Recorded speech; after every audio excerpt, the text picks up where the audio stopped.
Hello and welcome to the CCAS Update YouTube channel, and welcome to this video about my top 10 interview preparation tips. I've been a recruiter for almost 20 years and these are the tips I give every single one of my applicants before they interview with my clients. So here we go, jumping in. Tip number 1, whether in person or a video interview, prepare for the location. So if it's an in-person interview, have you checked your travel route? Here in the UK, we've been having a lot of train problems, so are you looking at those things in advance? Are you checking for roadworks if you're taking the car? Are you checking that subway lines are running properly? But also, if it's a video interview, have you used that platform before on the device you're planning on using? Early on, COVID period, a lot of people trying to jump onto Teams calls or Zoom calls on devices they hadn't used it on before. And it meaning having to download it, log in, and of course that means in person you're late for your interview. So either check your travel route for in-person interviews or make sure you've used that platform on your chosen device. Tip number 2, dress appropriately. Business casual is fine for most interviews nowadays, and by that I mean anything with a collar, a shirt, a polo shirt, the equivalent, whatever you think is something you would wear to the office. But you might want to raise the bar a little just to increase that good impression you make on that first meeting. No one's ever going to say to you you're overdressed for an interview if you're wearing a shirt and tie, for example, or a formal business jacket. And some companies will expect formal business attire. The natural one we're thinking of here is going to be public sector, central government organisations and the financial services market, particularly investment banks. Tip number 3, research. It's absolutely critical.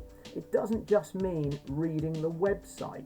Review that, but also look at the company LinkedIn page as well. Look at the interviewer's LinkedIn page.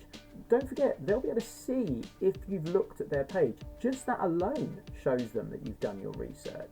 Look at any blogs the company has, the interviewer has, or anyone else that's in a senior leadership position within that business.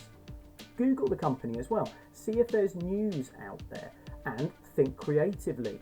Look back through their LinkedIn posts, their company posts, company days. Look at staff and what they've posted. Are they out there on social media as well? Try and get as well-rounded a picture of the business and the people as you can before you go into that interview.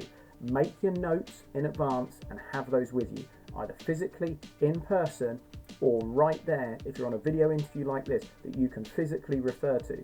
Don't forget, they might not be able to see that you've got a notepad or a couple of sheets of paper in front of you, but they can see you're referring to something. And it's those little subtle hints that show that you've done the research in advance, which means you care that little bit more than another applicant that maybe hasn't done as much.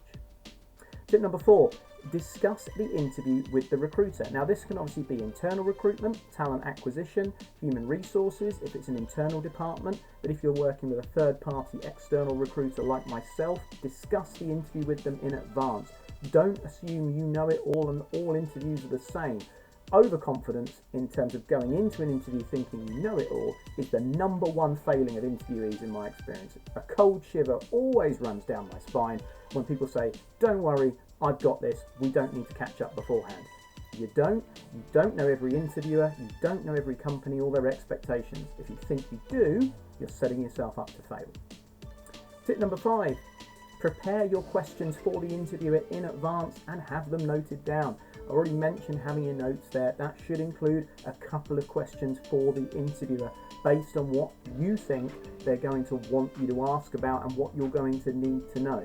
So that could be based on job description, that could be based on the research that you've done, it could be based on just a practical element, working remotely, travel to the office, travel to clients, those sorts of things as well. But don't try and remember them. As you go through a whole interview, it may well be that through the conversation, a good interviewer answers those questions just naturally. Brilliant, you can tick them off, literally, and say, do you know what, I had questions, but you answered them. But if it gets to that stage and then an interviewer says, do you have anything you want to ask me? And your mind goes blank, then you've failed to prepare. Tip number 6, have your CV visible to you. When was the last time you looked at your CV? You're applying for jobs, so maybe you've updated it, you've sent it to a recruiter, you've applied for the job, that could have been a couple of weeks ago. If I said to you, on that job there, you've mentioned this, paragraph 4, you've said that. In your skills, you've listed this.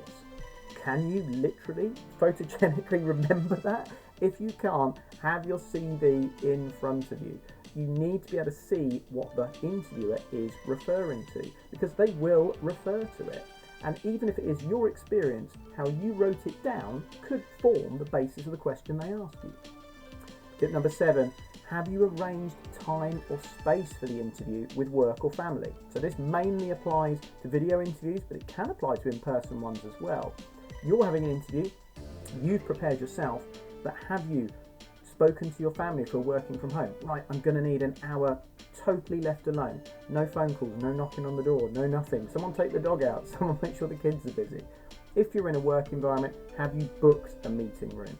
What you don't want to do is do interviews in coffee shops, in cars, in just a quiet spot, because you can get interrupted. And again, it looks like you haven't prepared, or to some interviewers, it looks like you're just not taking it seriously enough. So you've kind of done it on the fly. And that is not the impression that you want to give about how you conduct yourself professionally. Tip number 8, have a clear reason why your last or current role is finishing or you're leaving, but avoid negative language wherever possible. Now, if you quit for a reason that is clearly negative, then you have to be honest, but avoid baring your soul. If you've got half an hour, 40 minutes, an hour on an interview, spending 5 or 10 minutes talking about something that is inherently negative does colour the rest of the interview, and you don't really want that to happen. Be honest, be brief, move on. And again, the interviewer should feel that you are someone that can look at a negative situation and move on from it and feel positively about the next step in your career. That is a good characteristic.